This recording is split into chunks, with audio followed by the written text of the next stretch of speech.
Por nuestra presencia, damos la bienvenida al Observatorio Ciudadano de León.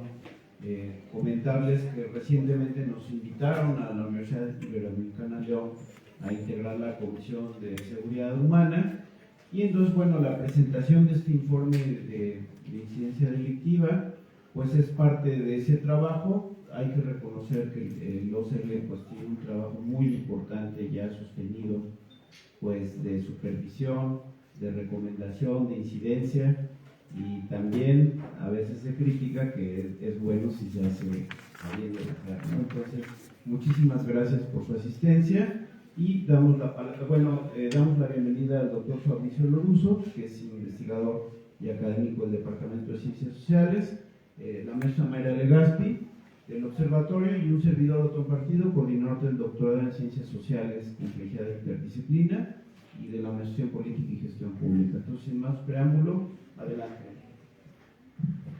Muchas gracias a la Ibero por facilitarnos las instalaciones, muchas gracias a las autoridades, a los alumnos, a nuestros consejeros que hoy nos acompañan y que nos permiten seguir laborando, a todo el equipo del observatorio por este trabajo. Y pues sin más, dando pie al boletín, y la verdad es que me siento un poco más cómoda estando de pie, plantear que el boletín hemerográfico es un instrumento, es una herramienta, un análisis que nos permite hacer un seguimiento hemerográfico, y que precisamente a la prensa que hoy nos acompaña y que se suma en este esfuerzo, reconocer que su trabajo y este periodismo que permite estar en el sitio nos da grandes elementos para poder conformar este producto que hoy estamos presentando. En esta idea hicimos un análisis 2021-2024 y estamos planteando cómo nos fue el año pasado en cuestión de delitos contra la vida. Adelante, por favor. Contándoles de qué va el boletín. El boletín plantea un seguimiento a 5 delitos, que si bien lesiones dolosas no es una pérdida de la vida, sí lo vemos como una antesala a estos delitos, como puede ser el homicidio doloso. Este seguimiento es un seguimiento diario, y que en este sentido nos dará elementos sobre datos de víctimas, de victimarios y algunos sucesos sobre los hechos que acontecen en este tipo de delitos. Adelante. ¿Qué es importante contar? Si hacemos un seguimiento de 2024-2023, vamos a encontrar un comportamiento positivo, eso hay que reconocer. Pero si hacemos una trazabilidad de estos delitos, podemos identificar cómo de 2021 a 2024 sí hay cambios importantes, y es algo que tenemos que reconocer. Así que con esos 1.777 delitos registrados en 2023, pues vemos una alza importante y su tope máximo, al menos en estos últimos 4 años. Adelante, por favor. ¿Qué vemos para el periodo de 2024? Que siempre es importante como precisar este tiempo, o esta línea que nos permite ver cómo abril es el mes en donde se suscitan más delitos, en donde vemos que estas 164 delitos que se cometen son al menos 85 homicidios dolosos, son al menos 69 lesiones dolosas, son 10 homicidios culposos, y que en su caso, aunque no tenemos registros de feminicidios, por ahí vemos la presencia de 2 en marzo y 1 en mayo. Adelante, por favor. Sobre esta misma línea en la que planteamos la segregación y el comportamiento en los diferentes escenarios, podemos hacer este análisis desde temas geográficos, en donde vemos a Brisas del Campestre posicionarse con el mayor número de delitos cometidos en la ciudad.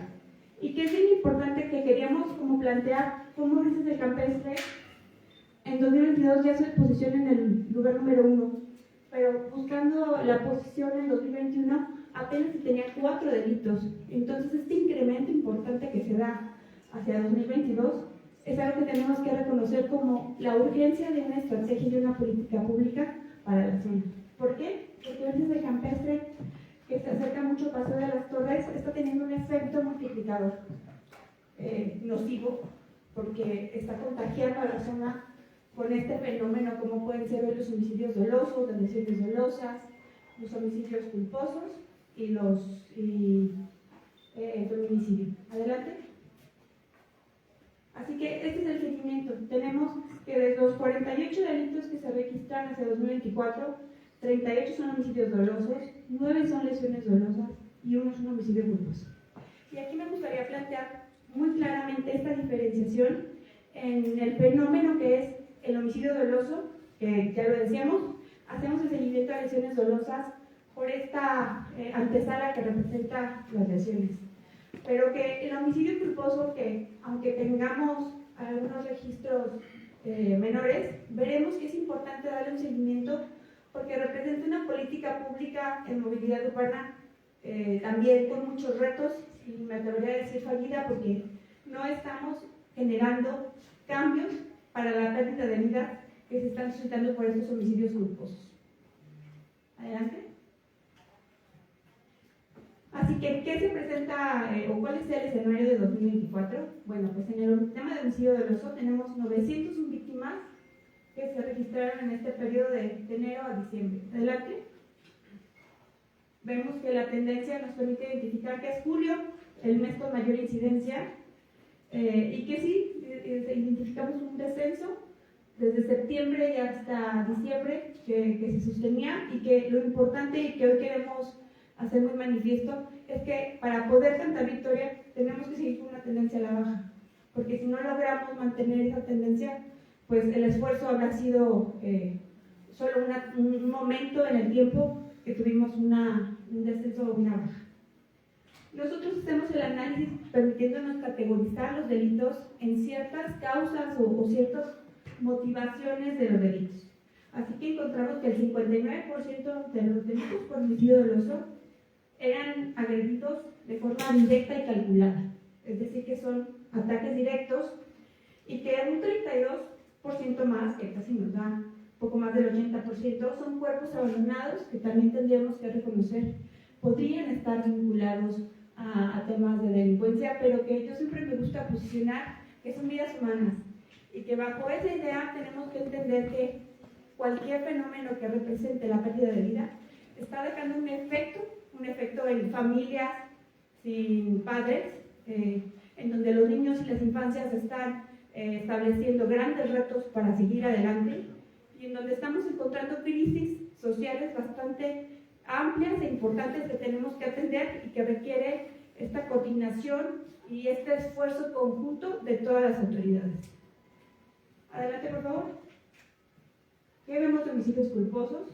Y como ya lo decía, es importante decir que este tipo de delitos sabemos que no ocurren de manera intencionada, pero que sin embargo representan pérdida de vidas. Adelante. Y en ese sentido podemos ver cómo diciembre es el mes con mayor número de incidencia, y que el 99% de sus delitos son percances viales. Son percances viales que, si tenemos una infraestructura correcta en calles, podemos estar disminuyendo este tipo de delitos, y que por eso es impetuoso que hagamos una política pública en torno al tema, en torno a que cada vida que se está perdiendo por un homicidio culposo sea registrada, sea analizada y se encuentre el cómo evitar la repetibilidad de este tipo de hechos. Sabemos que solo una víctima de este número fueron un accidente por una causa laboral. Adelante, por favor. Ahora bien, el tema de lesiones dolosas, y nuevamente reiterando, ¿por qué hacemos un seguimiento de lesiones dolosas? Porque resulta que muchas de las personas que fueron atacadas no terminaron falleciendo en ese momento, pero que eso no significa que no tienen toda la idea y el objetivo de causar esta muerte, ¿no? Así que bajo esta idea, de los 679 registros que tenemos de acuerdo a la prensa, identificar que es febrero el mes con mayor incidencia, y que pues sí, veamos una tendencia a partir de octubre a la baja, que nuevamente, para poder decir que la estrategia está funcionando, se tiene que mantener en el tiempo. En seguimiento a la forma de comisión, pues encontramos que al menos el 67% de los delitos nuevamente son objetivos directos y calculados, pero importante destacar cómo las víctimas colaterales están siendo parte de este tipo de delitos. Identificamos al menos 85 víctimas que en lesiones dolosas han sido afectadas y eso representa que el 13%, por estar en el lugar equivocado, está siendo afectado. Adelante. Feminicidios, como saben, para poder tipificar como un feminicidio tenemos que cumplir con el protocolo, y con esta idea encontramos 2 hechos registrados en el mes de marzo de 2024 y uno más en el mes de mayo. Adelante. Ahora es importante establecer algunos elementos clave sobre el tema de víctimas y victimarios. Sobre el tema de víctimas, decir cómo las mujeres están incrementando el número. De 2021 que contábamos con, siempre va a ser aproximadamente el 15%. Sabemos que en mayor medida son los hombres quienes están padeciendo este tipo y están siendo afectados por este tipo de delitos. Pero qué importante es decir que las mujeres del 15% que representaban en 2021 ha crecido de 148 a 268 mujeres. Que eso, aunque si bien en cuestión de feminicidio no lo estamos reconociendo, sí se puede visibilizar en este seguimiento del número de víctimas para mujeres. Hay algunos elementos o hechos que no permiten ser registrados, y por eso es que aproximadamente el 5% no podemos identificar el sexo, pero sobre este tema de mujeres es importante visibilizar ese crecimiento. Adelante. Y la constante es que son los hombres quienes están padeciendo este tipo de delitos, en aproximadamente un 80%, pero que de esas 784 personas que fallecían en 2021, está creciendo a 1.302 de las 1.650 víctimas que fueron parte de alguno de estos hechos, llámese lesiones, homicidios o feminicidio. Bueno, feminicidio tiene también. Adelante.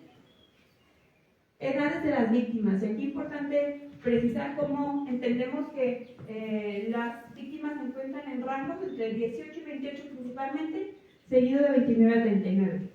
Pero identificar cómo los menores de edad están siendo parte de este tipo de delitos, en donde al menos el 7% cerraron en 2024, pero en 2021 la cifra de menores era de 49, y para 2024 encontramos que al menos 121 niños, niñas y adolescentes están siendo parte de este tipo de hechos.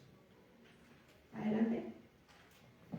Un gran reto como autoridades deben identificar y que debemos de reconocer que tiene que ser atendido de forma urgente también, tiene que ver con las detenciones por año. Este tema de impunidad que está muy presente en este tipo de hechos. Sabemos que de acuerdo a la redacción que se presenta a partir de la prensa, en 2024 solo se detuvo a 145 victimarios, nunca llega a ser más del 15%. Este año, en lo que va de enero a febrero, apenas va el 7% de detenciones. Esta puerta giratoria que permite que la impunidad de muchos de los victimarios siga presente es un elemento clave, es algo que tenemos que reconocer como una atención nuevamente prioritaria y urgente, porque a la hora de que una persona tiene la capacidad de poder cometer un homicidio y no sucede nada, manda un mensaje muy claro para la sociedad. Adelante. Así que la constante siempre la visualizamos, y me parece que un objetivo importante de este boletín es marcar que la radiografía está muy clara. Sabemos quiénes son víctimas, sabemos cómo se cometen los hechos, sabemos que la disposición de armas de fuego está presente de muy fácil acceso. Este tipo de hechos en su normalidad se cometen con arma de fuego, y esta arma de fuego está ligada a actos de letalidad. No es lo mismo en el pasado, en el León, en el que muchos de nosotros crecimos, que a lo mejor escuchábamos estos hechos registrados con arma blanca, pues hoy ya no se presentan así. Hoy el 80% de los delitos están cometiéndose con arma de fuego, y eso está ligado a cómo las personas están casi destinadas a perecer por la comisión de cómo se suceden este tipo de delitos. Adelante. Ahora bien, en cuestión de la hora y el lugar, identificamos que es la noche principalmente en donde se suscitan más este tipo de hechos. De acuerdo a las notas de prensa, aproximadamente en un 39-40% en promedio en estos años, y siempre la constante es el área pública. Son ya sea cuerpos encontrados o en su caso, hechos que suceden en la vía pública o en algún espacio que sabemos que se relaciona con la sociedad, y que eso nuevamente está mandando mensajes porque hoy las niñas, niños y adolescentes están visibilizando y normalizando la violencia, algo a lo que nadie nos debemos de acostumbrar. Adelante. Así que buscando 6 elementos clave que nos dice este reporte, nos gustaría precisar cómo la variación de entre 2024 contra 2021 precisa un incremento del 67.74. Esta relación geográfica de cómo Brisas del Campestre, que se posiciona desde 2022 en el lugar número 1, está creciendo y está alcanzando a zonas como Paseo de las Torres, que ya cierran este 2024 con 29 delitos. Adelante. Que las tendencias de víctimas están ya muy establecidas. Sabemos que son hombres, sabemos que los grupos etarios son entre 18 y 28 años, sabemos que casi 60% son objetivos directos, sabemos que se comete con arma de fuego, y es algo que venimos diciendo desde hace 2 o 3 años que empezamos a publicar este tipo de boletines, y que suceden en la noche, así como que suceden en la vía pública. Entonces creemos que la tecnología tendría que ser un elemento clave en este tipo de delitos para encontrar que la impunidad sea menor y que este tipo de hechos tengan la justicia que se merecen. Desde la información disponible se identifica un alto grado de impunidad que no podemos seguir permitiendo. Adelante. En cuestión de las tendencias, cómo este uso de armas de fuego, esta gran disposición a armas de fuego, está relacionado con violencia letal, y cómo en cuestión de los homicidios que se refieren a lo culposo, tiene que ver con el 99% que está relacionado con percances diarios. Adelante. Así que hacemos un llamado en nuestro posicionamiento, va en torno a 2 temas importantes. Siempre hablamos en cuestión de las autoridades, en cómo se requiere un modelo articulado urgente, un modelo en donde el gobierno del Estado, gobierno federal y gobierno municipal integren política pública y estrategia conjunta, en donde identifiquemos cómo le sumamos desde cada lista, en donde cada institución encuentre cómo desde la Fiscalía abona en el tema de este tipo de delitos contra la vida, pero donde también cada uno de los indicadores y metas son claros y son evaluados de forma periódica. Creemos desde el observatorio que es crucial que encontremos identificar estos elementos clave para que la población cambiemos esta percepción de seguridad que hoy nos aqueja y que nos permita en un amplio sentido vivir en paz. Adelante. Y con la idea de que siempre con la corresponsabilidad de cómo debemos desde cada rincón abonar en el tema de seguridad, como ciudadanía podemos denunciar hechos delictivos que fundamentalmente permiten una construcción y fortalecimiento de seguridad a través de canales como puede ser el 089, pero en general que busquemos esos mecanismos que nos permitan en un amplio sentido hacer una congruencia, tener una parte en la seguridad en donde todos colaboramos para que tengamos un León más seguro y que podamos vivir en paz. Por mi parte sería todo y cedería el uso de la voz al doctor Antonio Partido. Muchas gracias. Bueno, un aplauso por este esfuerzo.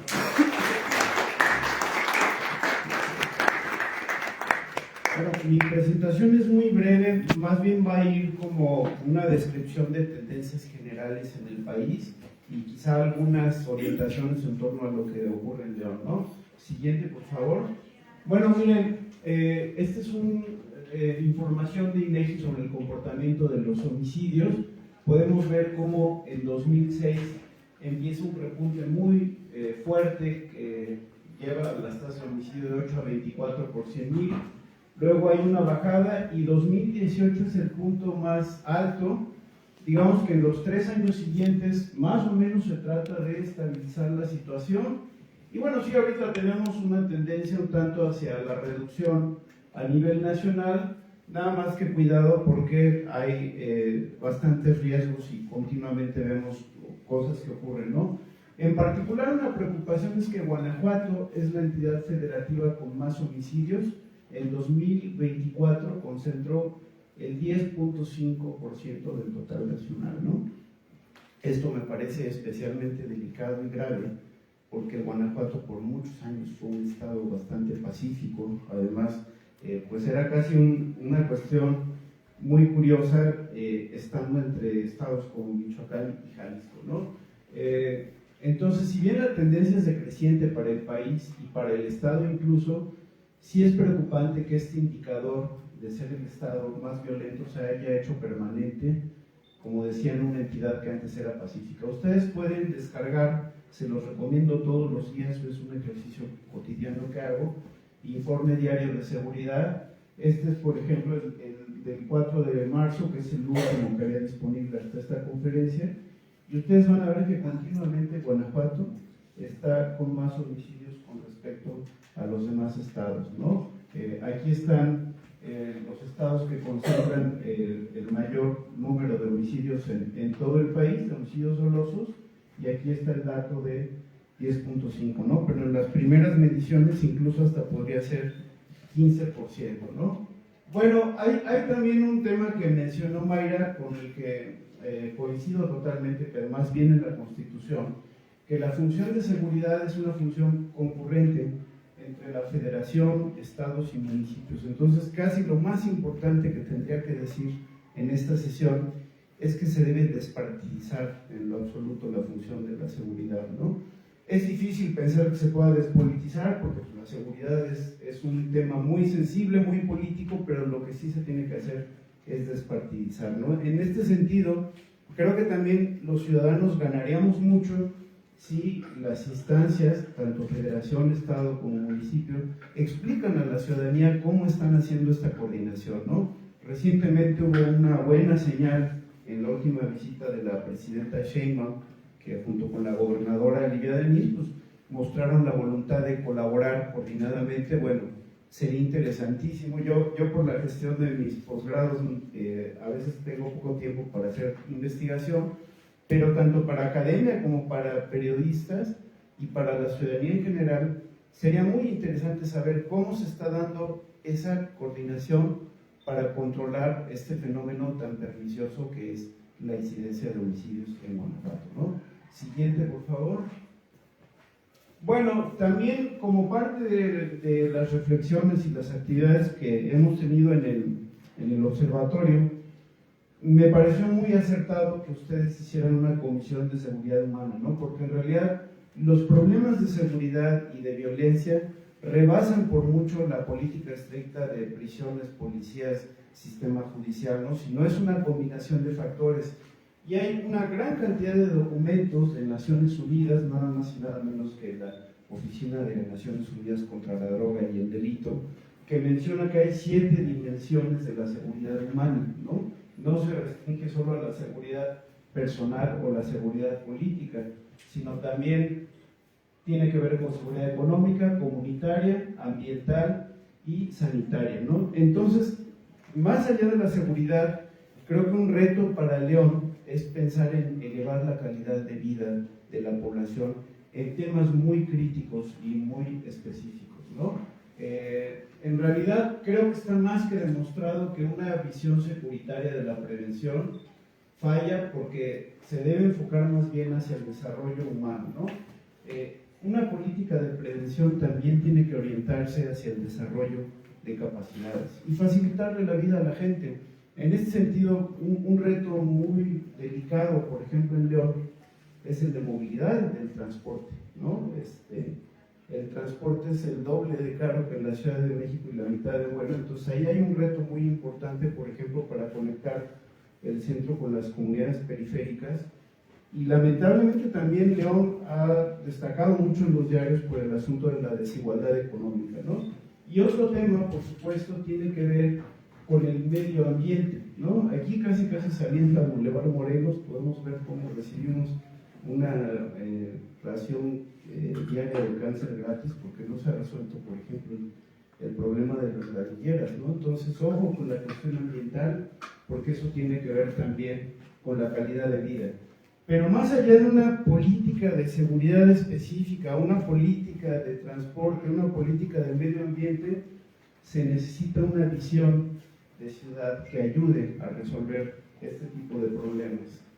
Siguiente, por favor, y ya es la última. Bueno, decía Einstein que la formulación de un problema es más importante que su solución. Yo veo con un poco de preocupación, eso ocurre en todo el país, que todavía en documentos oficiales hablan del delito como conductas antisociales, ¿no? Recuerdo que decía Daniel Pecón, un sociólogo francés afincado en Colombia, que no se puede hablar de conductas antisociales porque la violencia es parte de la sociedad, ¿no? Es parte de la conducta íntima del ser humano. Entonces, ¿qué es lo que se tiene que hacer? Pues no hacerla como algo apartado, sino más bien trabajar para eliminar la violencia, ¿no? Me adelanto un poco a la pregunta, ¿qué podemos hacer para reducir la violencia? Bueno, pues evitar, no usar nunca la violencia como un medio de resolución de un conflicto, y eso lo podemos aplicar en las familias, en las comunidades, en la calle, en el transporte, en todos lados. O sea, hacer una renuncia propia a la práctica de la violencia, ¿no? Dice aquí, tristemente, la violencia es parte de la sociedad, no es algo ajeno a ella. Lo que hay que saber es cómo la violencia expresa un conflicto. Entonces, lo que hay que saber hacer es cómo lidiar con ese conflicto. Lo que sí se puede hacer es promover conductas prosociales, es decir, todo aquello que mejore la relación entre las personas. Y evidentemente, y por eso se reconoce lo que hace el observatorio, la información y el conocimiento es una vía adecuada, ¿no?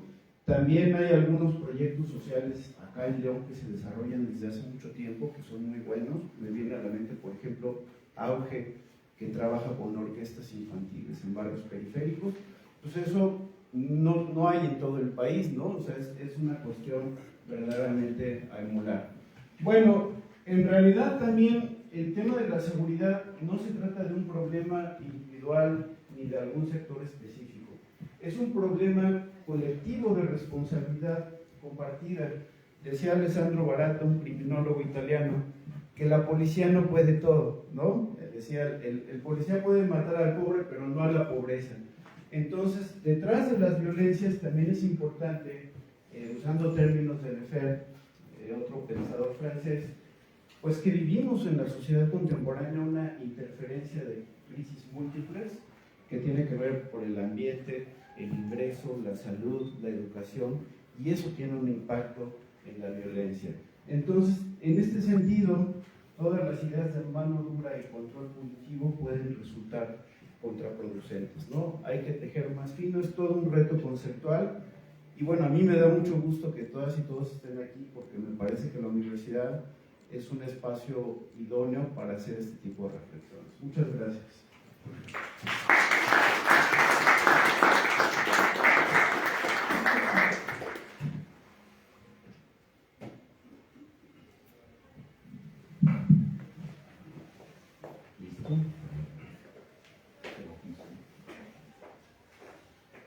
Bueno, muchas gracias por el espacio. Trataré de comentar rápidamente en 5 puntos un razonamiento. Aquí, más que mostrar datos, que sí algunos los voy a mostrar, es un poco la línea argumentativa. Entonces son 5 diapositivas con los títulos básicamente de los puntos, para completar un poco sobre mi tema de especialización y de trabajo, que tiene que ver con violencias, pero especialmente con un tipo particular que incluye muchas violencias, que es la desaparición de personas, ¿no?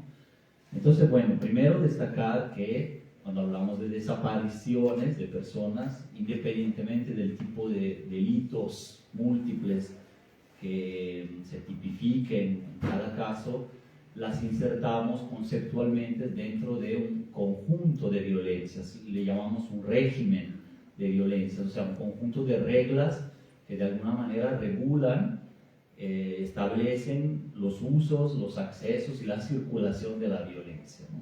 Para hacerlo más fácil, se relaciona con todos los tipos de violencias que acaban de mostrarnos en su incidencia y que justamente representa un ejercicio muy útil para comprender también las desapariciones como parte de ese contexto, y en donde se repiten incluso ciertos lugares geográficos, ciertas colonias, y ciertas dinámicas con diferentes tipos de crímenes, ¿no? Incluyendo las desapariciones.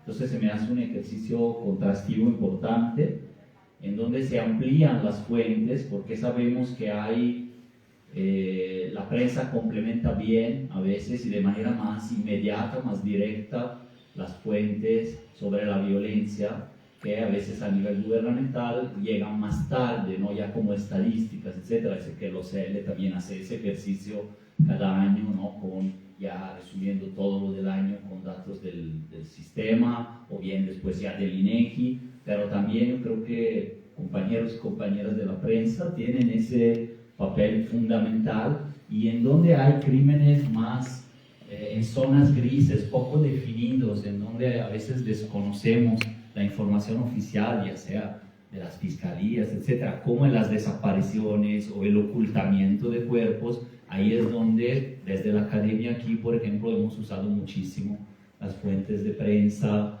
y de medios, de redes sociales también, para darnos cuenta de algo que si no lo medimos, pues no lo podemos encarar de alguna manera, ¿no? Entonces eso es muy importante. Y la desaparición justo es también eso, es negar la información, es negar el hecho, es esconder los cuerpos, y en algunos casos aparecen muertos, sin vida, no todos, claro, y en esas condiciones que mencionaba Mayra, ¿no? Como abandonados. Entonces también ahí está una parte importante. Entonces quizás se podría realizar un ejercicio de poder agregar algún dato sobre las desapariciones en los informes, desglosado por colonia, porque la prensa ya, por ejemplo, el AM, el Correo, Poplab, ya documentan de manera muy rigurosa desapariciones, y hay ya fuentes también oficiales como que en tiempo real que se pueden incluir, incluyendo los hallazgos de fosas clandestinas, ¿no? Por ejemplo. Entonces, sus fuentes de información, ya medio lo mencioné, y gracias a informes como este sobre, por ejemplo, las armas de fuego que intervienen en estos crímenes, los tipos, patrones, también en las desapariciones, aquí hemos hecho a veces este trabajo, se desmontan percepciones equivocadas y o narrativas equivocadas armadas deliberadamente, ya sea por los medios, algunos, y sobre todo, ¿no?, por el poder político, ¿no? Como hablábamos de la partidización de ciertos temas o politización en un sentido no positivo del espacio público y que esté en el debate, sino por fines más instrumentales, más políticos, más coyunturales, ¿no? Entonces este tipo de ejercicio siento que ayuda mucho en ese sentido. Por ejemplo, si quisiéramos hablar de Guanajuato como estado, de León en general como ciudad, ¿no? ¿Qué sabemos de este fenómeno en especial? Que muchas veces, no siempre, pero puede ocultar datos relacionados con el homicidio doloso, ¿no? Es decir, muchas veces no sabemos el paradero de la persona, las personas son encontradas, de hecho en su mayoría en algún momento con vida, pero hay una parte importante también que es encontrada sin vida y que entonces luego correspondería a un feminicidio, a un homicidio, ¿no? Entonces ahí tenemos también una cifra negra, tanto en denuncias de desaparición como propiamente en el fenómeno como tal del homicidio debido a las desapariciones. Entonces por eso creo que también tiene su relevancia conocer esas dinámicas, por ejemplo en las colonias y en territorios de León, ya sea rurales, en donde hay un patrón, por ejemplo, de ocultamiento. León tiene el sexto lugar en número de fosas clandestinas en los últimos 15 años, por ejemplo. Entonces, bueno, ese patrón es importante saber qué tipo de mensaje da, pero también es una de las primeras ciudades por tamaño poblacional, no por tasa de cada 100.000 habitantes, por número de personas que a la fecha deben de ser buscadas o que están desaparecidas, como lo ven ahí un poco en la tablita de resumen, siendo Guanajuato un estado que también, por eso lo relaciono con lo que acabamos de ver, en el régimen de violencia que se da en el corredor industrial, sobre todo en Guanajuato, ha habido un aumento tremendo, pero también de las desapariciones, paralelamente con el resto. Entonces, se multiplicó casi 7 veces en 6 años, hasta llegar a 4.600 personas desaparecidas. Ahí hay datos también sobre infancias, 233. Parece ser un porcentaje efectivamente más pequeño, menor. La mayoría también son hombres, un poquito respetando ese patrón del homicidio. Pero vemos como los reportes de niños, niñas y adolescentes, también en León, pero en todo el estado, son muchos, ¿no? Son casi el 40% de los reportes. Una mayoría o regresan o son encontrados por las familias o la autoridad logra localizarlos, etc.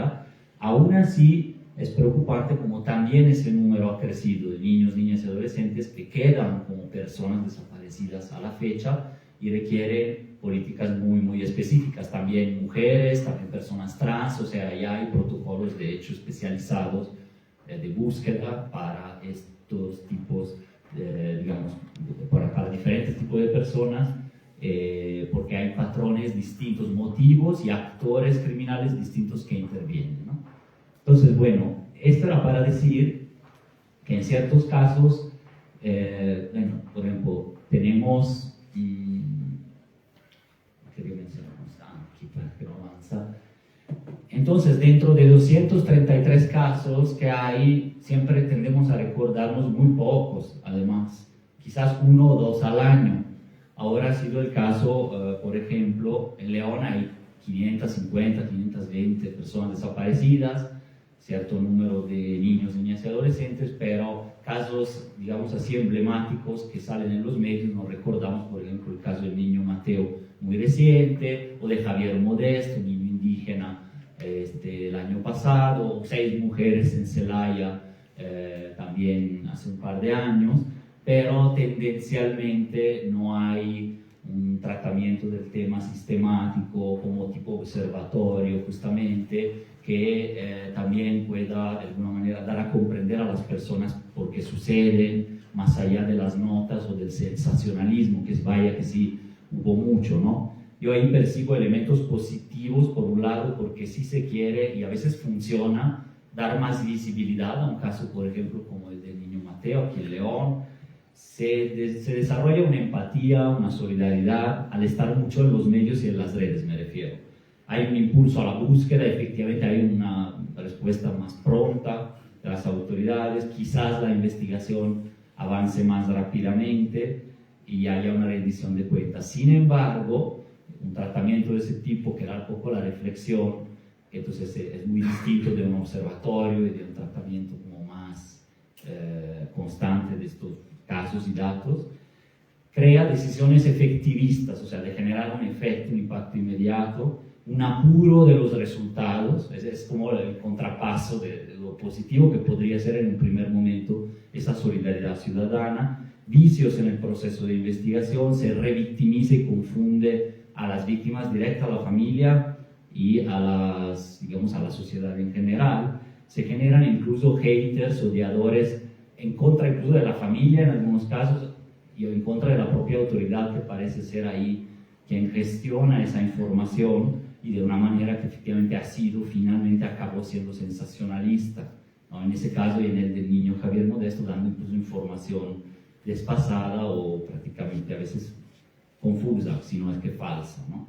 Entonces, bueno, para llegar a eso, creo que el trabajo de las organizaciones civiles, la academia, debe de ser, digamos, de alguna manera contrastar el trabajo a veces apurado de las autoridades y la manera de comunicar que se da, que son actores de mayor poder, la autoridad, para comunicar a la sociedad una narrativa sobre los crímenes y sobre las desapariciones, y también el conjunto de los medios también son otro actor poderoso, ¿no? Creo que entonces desde academia, sociedad civil, en este tipo de ejercicios, podemos de alguna manera trabajar en conjunto para, que era un poco así la conclusión, para crear una narrativa distinta, más basada en datos, más basada en realidades y no solo en sensacionalismo, ¿no? O sea, un poco la reflexión a partir de ese caso que todos hemos conocido y de los datos. Muchas gracias.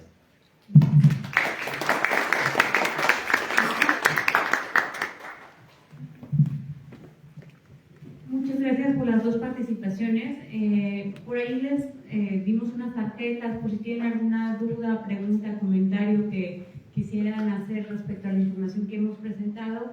Y pues mientras se dan, si es que tenemos por ahí algunas preguntas, exponer esta importancia de dos temas que han tocado nuestros participantes de honor que hoy nos acompañan. La importancia de no politizar un tema como es la seguridad, en donde cada unidad, cada institución y cada dependencia tiene una clara atribución y una importancia fundamental para toda la sociedad, pero me atrevería también de hablar, hoy estamos en un seguimiento a las infancias y adolescencias, y cómo esta violencia hoy está impactando y normalizando la violencia en un amplio sentido, y tenemos que dar un viraje importante en este espacio y en la responsabilidad que cada uno tenemos. Y en relación a cómo las violencias están impactando en diferentes momentos y en diferentes dimensiones al ser humano, reconocer el papel que cada uno podemos jugar y cómo podemos sumar. No sé si por ahí alguien tenga alguna pregunta, algún comentario. Pues pensamos que con las tarjetas puede ser un poco más funcional, pero si existe preguntas y comentarios también podemos compartir el micrófono, pero parece que no tenemos. Gracias. Sí. Espera. Creo que alguien allá atrás. Sí, Si allá y acá. Sí. Gracias.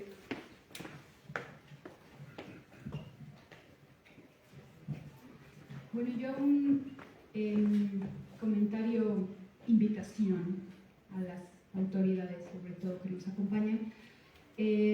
Uno de los elementos, o sea, se menciona este asunto como de la necesidad de trabajar en los 3 niveles de gobierno, y yo incluía como en todos los sectores, no todas las dependencias, como realmente trabajar en equipo para lograr resolver eso.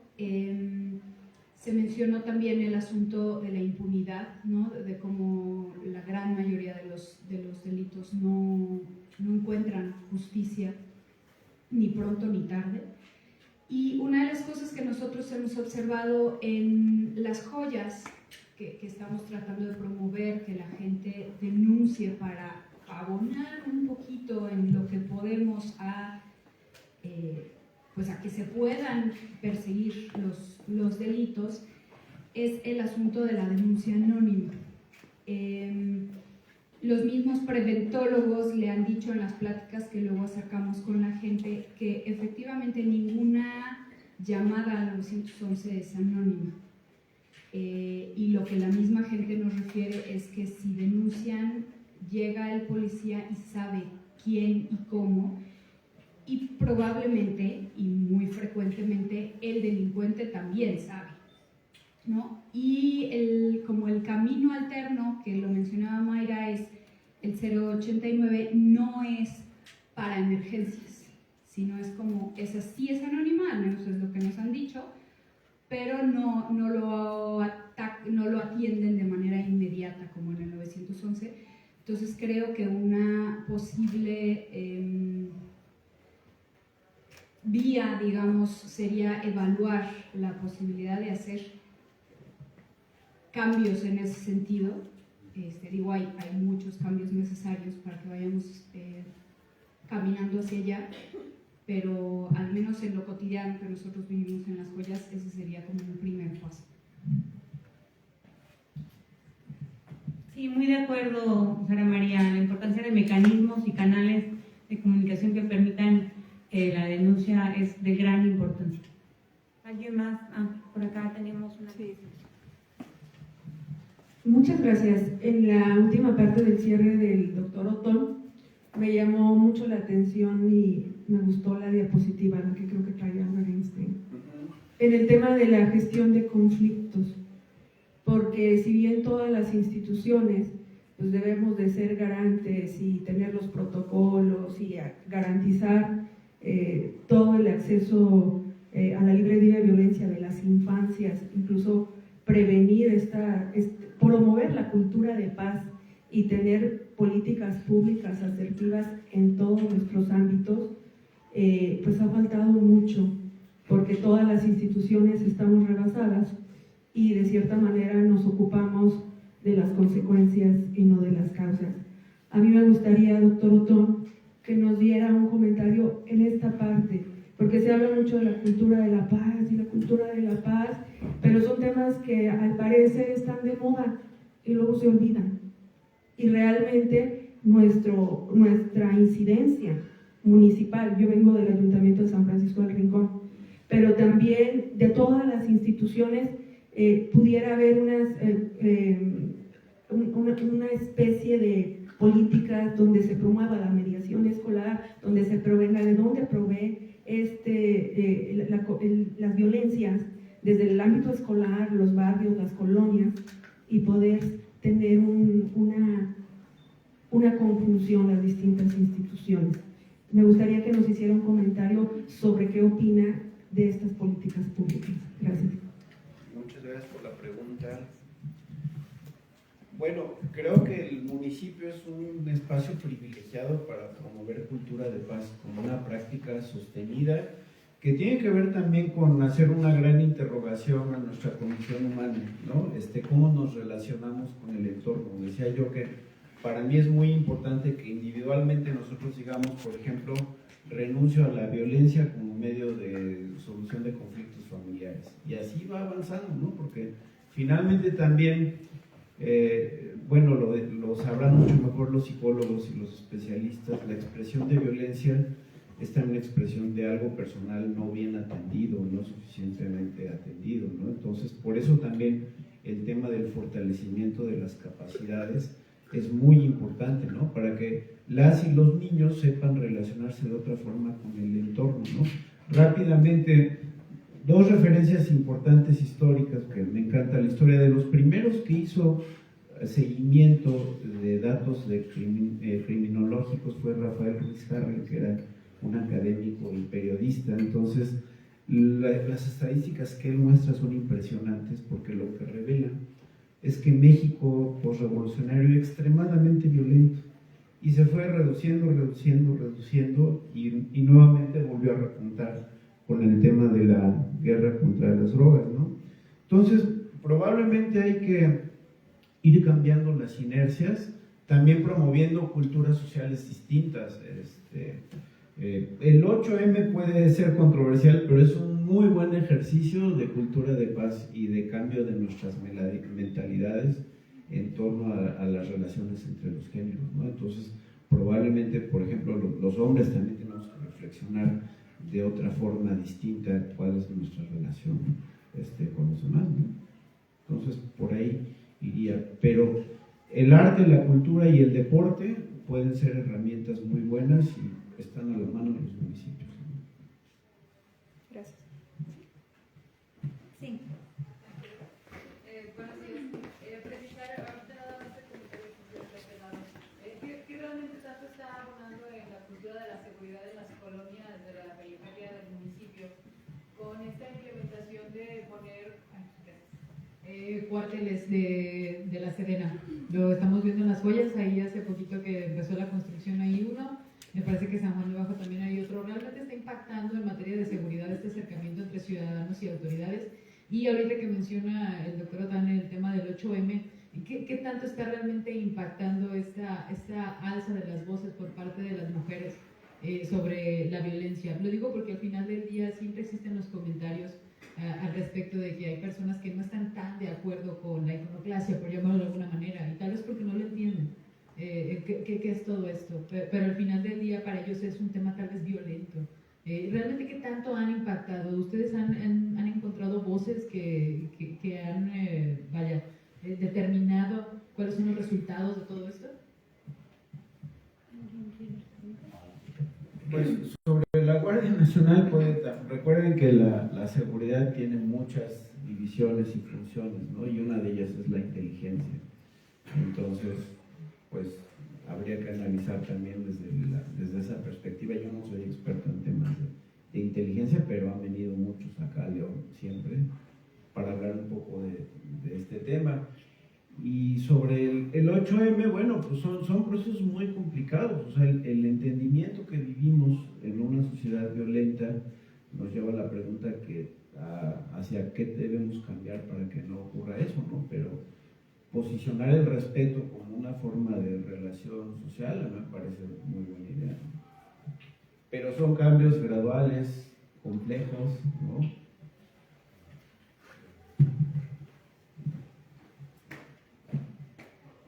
Bueno, hay evidencias contradictorias sobre qué sucede cuando llega un cuartel, pues, de Fuerzas Armadas a un barrio, ¿no?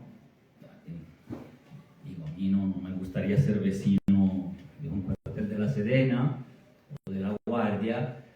Puede tener contradictorios en el sentido de que sí puede tener cierto efecto de control del territorio, de disuasión y de presencia estatal mostrada de esa manera, pero también puede generar, dependiendo del tipo de operativos de que se encarga, su presencia en las colonias y en los barrios, puede generar ahí disfuncionalidades, violaciones a derechos humanos, violencias mayores en cierto plazo en que se da. Digo, desde la perspectiva de derechos humanos eso ya ha sido estudiado, trabajado y sí, evidenciando estas problemáticas, ya sea en Ciudad Juárez, ya sea en otros contextos. No hay una relación siempre directa, llega un cuartel militar, o depende justo de los operativos, el tipo de coordinación, de inteligencia, de acciones que hacen, pero bueno, sí, tendencialmente no sería como la gran solución de por sí, sino que hay que ver exactamente a qué se dedica. Tendencialmente en los barrios lo que relatan es una relación igual, contradictoria, también en las rancherías, donde por ejemplo he trabajado más, rancherías y colonias rurales, ya sea de Irapuato, de León, en donde inicialmente se percibe como un presidio, como un punto, digamos así, de acción estatal y de presencia, pero en donde muchas veces hay una suerte de retorsión y ataque en contra de la población local, sobre todo jóvenes racializados, percibidos como, digamos, inferiorizados, mujeres, etcétera, en donde sí se provoca una tensión con las Fuerzas Armadas y a veces ocurren, no es de la manera más masiva, pero sí ocurren las desapariciones o tipos de retenes considerados abusivos, se rompen ciertas dinámicas con la excusa de algún tipo de conflicto, tipo combatir al huachicol o la guerra a las drogas o algún tipo de política poco clara incluso para la población local. Entonces, bueno, en ese sentido es controversial. Bueno, el otro tema, más que controversial, es muy complejo para tratarlo en una pregunta. No lo definiría iconoclasta el movimiento feminista o bien, digamos, las reivindicaciones de género o las marchas, etcétera. Se me hace muy, ¿cómo decir?, más que civilizadas en general, aunque haya pintas o actos que son parte del repertorio de protesta desde hace siglos, no solo de las mujeres, incluso de cualquier protesta, ¿no? Entonces así, pero bueno, ahí lo dejo por la palabra, a ver si me sorprendió, a ver si sé a dónde va, ¿no? Que así le dicen, pero pues no. Gracias. Solo complementaría en el tema de la estrategia.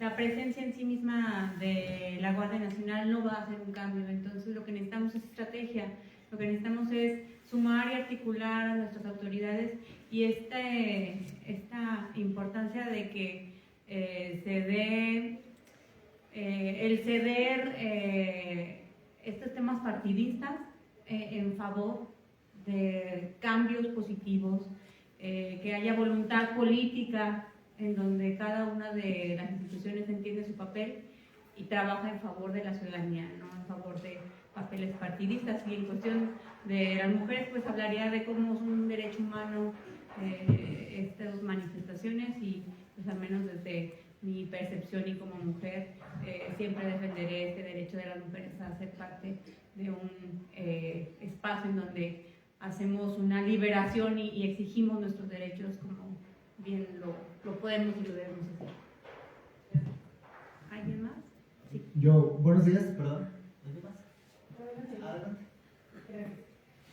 Primero que nada, agradecemos este espacio académico para que se genere este tipo de diálogos y agradecerte, Mayra, siempre que se hagan este tipo de eventos donde el observatorio nos informa a los ciudadanos y creo que es una muy buena práctica que se tiene que seguir repitiendo. Y hago un comentario y también una pregunta. En ese sentido, cada vez que voy a eventos donde se muestra incidencia delictiva, es bien sabido por todos, autoridades y ciudadanos, que Brisas del Campestre está en los número 1. Y yo siempre me pregunto, bueno, y si ya lo sabemos desde hace años, ¿qué se ha hecho al respecto? Y por supuesto que podemos ahorita hablar de las autoridades, pero yo hablo desde la academia, no desde la academia.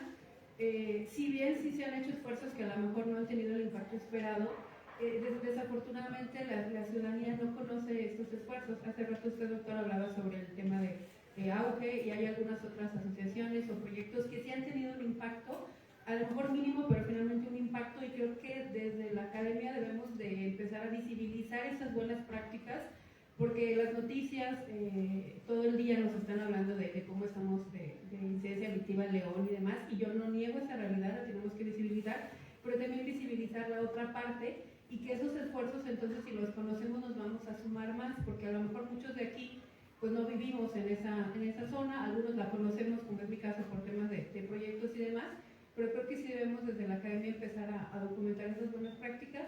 Y la pregunta en ese sentido sería, desde su experiencia, aparte de la cultura de la denuncia, porque coincido acá con la compañera, siempre se les dice, tienes que denunciar, tu labor como ciudadano es denunciar, no digo que no se deba de decir, pero ya no está dando el impacto esperado que denuncien, por lo que ya sabemos.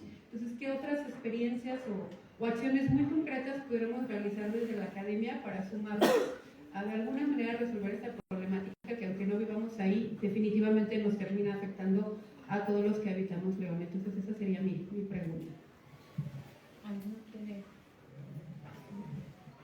Dos elementos, integración comunitaria y espacio público. Hay mucha literatura respecto a la política de ciudad, entonces lo que se coincide es que cuando se usa el espacio público, la gente tiene mayor confianza, se fortalecen los lazos, de repente también es mejor que los niños salgan a brincotear al parque o a jugar la pelota, que estén conectados en sus aparatos todos los días.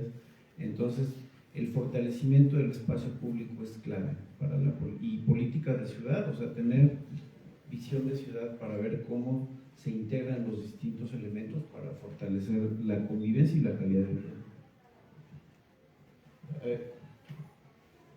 Sí, buenos días. Yo preguntarles sobre el diagnóstico o análisis que tienen en la zona de Brisas del Campestre. En el boletín numerográfico se dio a conocer algunos resultados donde pues incrementaron los delitos en esa zona durante los últimos años. Esa es una pregunta, y la otra también sería el mismo, no sé si tengan algún análisis que ha hecho pues que incrementen también los asesinatos u homicidios o contra las mujeres y contra los menores de edad, que también fue otro de los datos que resaltaban en esta presentación. Muchas gracias. Gracias. Pues en el análisis de Brisas del Campestre, y creo que ya lo referíamos, hoy estamos hablando de un término como es la importancia de buscar la paz, y creo que lo desencadenamos en el tema de la desigualdad social. Creo que es una zona que ha crecido por este deshacer, por cómo incluso en la segregación que tiene de la ciudad también geográficamente lo aparta y le da esa idea de exclusión y de marginación que permite que sea un caldo de cultivo para la zona. Me atrevería a decir nuevamente la importancia de políticas públicas que permitan una reapropiación del espacio, que permitan el encuentro social y que eso vaya configurando nuevas dinámicas en la ciudad.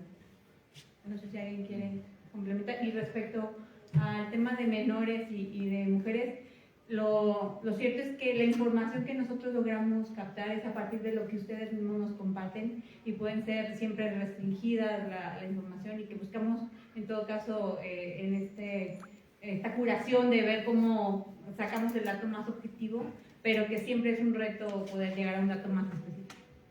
Gracias. Gracias. Y me contaba una buscadora que fue vocera de un colectivo de aquí de León que vive justo en aquella colonia, algunas dinámicas, por ejemplo, importantes. Quizás no sé si pueden explicar las fechas, pero en donde hay una falta de integración social en general y especialmente de grupos de migrantes, no para dar la culpa claramente a los grupos de migrantes como tal, pero en donde ha habido un reclutamiento semiforzado o por necesidad criminal de grupos entre ambos estados, que conocemos bien que es una zona fronteriza con Jalisco, también de población vulnerable en general, incluyendo migrantes centroamericanos, por ejemplo, asentados en la zona, por eso me lo contaba, pero también la población local, según el tipo, pero bueno, digamos, justamente de persona, incluso étnicamente, etcétera, era perfilado por las autoridades para múltiples detenciones, para aumentar los registros de detención que son como resultados de la policía en algunos casos, claro, en algunos casos motivados realmente, y en algunos casos un poco por costumbre en ciertas esquinas, ciertas colonias, ciertas tienditas, etcétera, que tampoco abonaba mucho, y ella misma sí lo cuenta porque así ella y su expareja han sido como que víctimas múltiples de esta situación y un poco más ubicados también por ella estar más visible en el tema de las búsquedas. Entonces, solo poner el ejemplo, las anécdotas, no lo tengo estudiado, pero creo que la academia de ahí, justamente con base en algo que este es un testimonio, un insumo, debería desarrollarlo como un proyecto de investigación. Por un lado es la voluntad de las y los investigadores, que a lo mejor es escasa todavía para meterse a los temas de violencia, y la otra, tienen que tener esto, un gran apoyo institucional estructural, porque pues son situaciones muy difíciles que necesitan de ese apoyo. Si de ambos lados no se da, o sea, de las universidades y la academia, no se genera esa investigación, ¿no? Entonces siento que todavía es bastante raro que suceda en Guanajuato. Entonces solicito a las instituciones, también a las personas investigadoras que le entren de ambos lados para apoyar cierto tipo de proyectos, ¿no? Incluso interinstitucionales, con observatorios, con gobierno, con instituciones, la policía local, etcétera, ¿no?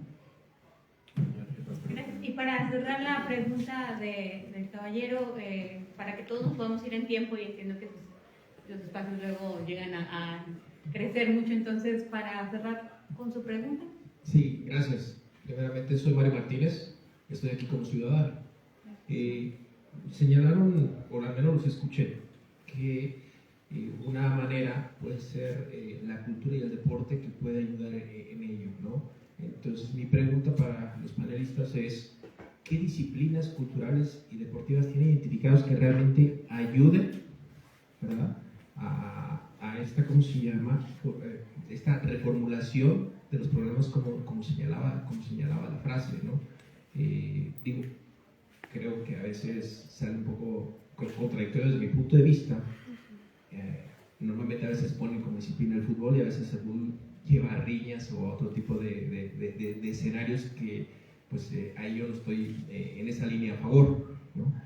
Y otra, bueno, pues qué complicado es a veces que los ciudadanos respondamos solamente cuando se presenta un delito, es cuando totalmente levantamos la mano o reaccionamos, ¿no? En el fraccionamiento donde yo vivo son 2.000 casas, estuvo la Secretaría de Movilidad para un tema y solamente fueron como 30 personas. Entonces, realmente lo pongo como ejemplo, qué poca respuesta tenemos a veces como ciudadanos a ese tipo de llamados para concientizar en esa parte, ¿no? Serían los dos planteamientos. Si tienen algún comentario al respecto. Gracias. Bueno, si se respetan las reglas no hay ningún problema con el fútbol, ¿no? Ya vemos que como el árbitro a veces lidia con conflictos de esa especie. Mira, por ejemplo, en Medellín hubo una experiencia interesante en la Comuna del 13 porque ahí instalaron una biblioteca, pero antes helicópteros militares disparaban contra la población porque era un foco guerrillero, entonces hubo una situación de violencia terrible. Entonces, digamos, las administraciones que sucedieron en esa época tan dura decidieron intervenir en el espacio con cultura, en primer lugar con una biblioteca que era muy buena porque pues, era un espacio de encuentro de chavitos que vivían en viviendas precarias, pues como que no tenían a veces como mucho que hacer en su casa, entonces lo que hacían era construir mensajes o pinturas o literatura alusiva a la paz, ¿no? Entonces, eso ayuda mucho porque los chavitos también van cambiando su relación con el entorno, ¿no? Y comparten también sus preocupaciones, porque si quieres saber qué pasa en la sociedad, pregúntale a un niño, ¿no? Eso es muy común. Sobre la baja participación, yo sé que es muy difícil, pero no hay que desmotivarse tanto, porque en general en el país no venimos de una cultura de participación demasiado amplia, entonces se va construyendo gradualmente, ¿no? Entonces, pues sí hay que tener paciencia y esperar a que los 30 en poco tiempo sean 60 y así se vayan incrementando, ¿no? Pero pues, de acuerdo con construyendo incentivos adecuados para ello. Yo aquí en el tema de la participación sumaría la importancia de empezar a trabajar con nuestras infancias. No les damos espacio a las niñas ni a adolescentes y entonces cuando cumplen 18 queremos que estén participando, y lo escuchábamos de una organización que precisamente trabaja con estos grupos etarios. Tenemos que creernos que los niños tienen mucho que decirnos y tomar en cuenta todas esas palabras, esos comentarios, porque todos tenemos algo que decir y tenemos demeritada la participación en las infancias y tendríamos que encontrar esos espacios para que construyamos ciudadanía desde las infancias y la adolescencia. Una brevísima, ya considerando los tiempos. León, para mí, en este sentido, se ha vivido en diferentes ciudades, de acá y de allá, y sí está difícil. Es decir, ya la mayoría de los espacios son de paga, el espacio público gratuito, abierto, con mucha participación, mucha gente en las calles, y eso son muy restringidos, ¿no? Y hay una tendencia a construir y alejarse en fraccionamientos, en lugares más encerrados, entonces dejan solo el espacio público y por eso es más peligroso. Es decir, mientras más solo esté un lugar, es donde se percibe y hay más peligrosidad de que pueda pasar algo, o se desconfía del otro, etc., ¿no? Y eso veo que ha crecido en 10 años que llevo aquí, pero también se notaba ya llegando, ¿no? Ese es un aspecto más estructural de cómo se concibe el espacio. Es muy fragmentado también, hay espacios vacíos, peligrosos para cruzar hasta en el centro, de centenares de metros, porque son terrenos así, y ahí pasas de un lugar de hiperdesarrollo a lo mejor a un lugar casi peligroso, ¿no? O sea, es un aspecto. Y del otro, se podría suplir y apoyar en ese sentido más, pero requiere una gran inversión, incluyendo cierta recaudación para poderlo hacer, pero los 3 niveles y sobre todo el municipal, una gran inversión pública en esos espacios gratuitos, como por ejemplo son maravillosas las comunes, pero siguen siendo de paga, poquito, pero poquito para nosotros a lo mejor, no es poquito sino es diario, y podría ser más universalista en ese sentido, y aparte de esos grandes espacios que finalmente no pueden cubrir todo, microespacios pero muy difusos, y esos temas no siempre necesitas mucha inversión en sí, y para todas las edades, o sea, niños, adultos, digamos ancianos, ¿no? O sea, tercera edad, etcétera. Hay espacios de esparcimiento, de creación, de socialización gratuito en todas las colonias, por ejemplo, ¿no? Sí es mucha inversión, pero el retorno en términos de seguridad, calidad de vida, producción que se puede dar ahí, y intercambio de conocimientos que se da, porque son espacios de talleres, espacios de convivencia, espacios de hacer en común cosas, o sea, vale 10 veces la inversión que se haría. Entonces, bueno, ahí es un plan mediano plazo, pero muy factible. Y a lo mejor aquí solo le integraría la importancia de la coparticipación. Si no integramos a la ciudadanía en cada acción política que estamos implementando, no tenemos el radar, porque en este adultocentrismo, para hablar para los niños, o en esta idea de cómo creemos que nosotros tenemos las soluciones, no estamos acercándonos a la ciudadanía y a esos grupos que van a estar siendo beneficiados o afectados para conocer qué piensan, cómo lo viven, cómo lo podrían mejorar. Y pues bueno, dándole cierre al evento, no queríamos dejar pasar el poder conceder unas constancias para el doctor Otón Partido Lara por su participación.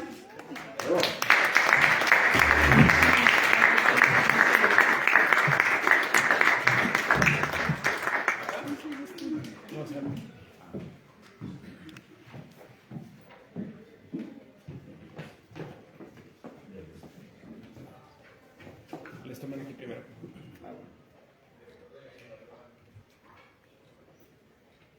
Y de este lado. Listo. Gracias. Agradecer a todos su asistencia y el documento estará en nuestras redes sociales, estará en nuestra página y pues lo compartiremos con nuestras autoridades para que desde el observatorio sumamos nuestro granito de arena en este diagnóstico que plantea muy claramente cuáles son las realidades de la ciudad. Muchas gracias por acompañarnos.